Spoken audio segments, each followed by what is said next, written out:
আমার নাম মোহাম্মদ আল ইমরান, আমি কারিগরি ছাত্র আন্দোলন কেন্দ্রীয় উপদেষ্টার দায়িত্বে আছি।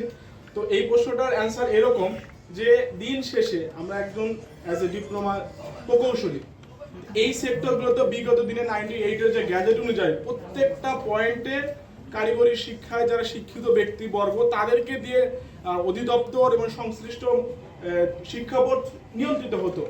কিন্তু বিগত ফ্যাসিস্ট আমলে কিছু সচিব যিনি বর্তমান অলরেডি কারাবন্দী আছে, তো তারা এইটাকে ষড়যন্ত্র করে এই ক্রাফট ইনস্ট্রাক্টর যে বিষয়গুলো আছে, সংশ্লিষ্ট যে শিক্ষক বলতেছেন শিক্ষক সংশ্লিষ্ট বিষয়গুলো আছে, এগুলো নিয়োগ বিধি তিনি চেঞ্জ করেছে তাদের ইচ্ছা মতো এবং স্বজন প্রীতিকে কেন্দ্র করে।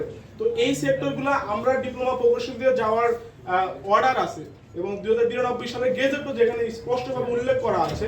তো সেই জায়গা থেকে তো আমরা এখন ডিপ্লোমা প্রকৌশলী বা ডিপ্লোমার শিক্ষার্থী দিন শেষে দশম গ্রেডে অ্যাপ্লাই করে তো আমরা তো সেই জায়গায় যাব।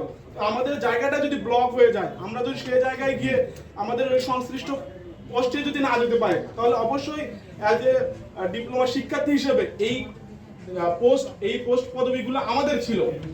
তো ওই জায়গা থেকে তো এই পোস্টে যদি আমরাই যদি না পাই, তো এই মাথা ব্যথা এই হেডেকটা তো অ্যাজ এ ডিপ্লোমার শিক্ষার্থীদের হওয়াটা স্বাভাবিক না? অবশ্যই স্বাভাবিক। এই জন্য এই সংশ্লিষ্ট বিষয়ের কারণে আমরা এই ক্রাফট ইনস্ট্রাক্টরদের পোস্টে বললেন কারিগরি অধিদপ্তর বললেন, আমরা চাচ্ছি আপনার ঘরের যে লোকটা, আমার একটা এক্সাম্পল দিই, জাস্ট এক্সাম্পল, ধরুন আপনার ঘরে একজন আছে, আপনার ঘরের লোক আপনার দুঃখটা বুঝবে, অন্য বাইরে থেকে একজন আত্মীয় স্বজন অন্য একজন লোক আপনার ব্যথাটা বুঝবে না। কারিগরি আজকে যে অধপতন, এর পিছনে দায়ী কারা? এর পিছনে দায়ী নন টেক যে পার্সন গুলো আছে, যারা কারিগরি শিক্ষার বহির্ভূত শিক্ষিত পার্সন, যারা এসে এই দুর্ভোগ এই কি বলে বর্তমান যে অস্থিতিশীল পরিস্থিতি, বর্তমান কারিগরি শিক্ষার যে দুরবস্থা, এটার জন্য তারা দায়ী।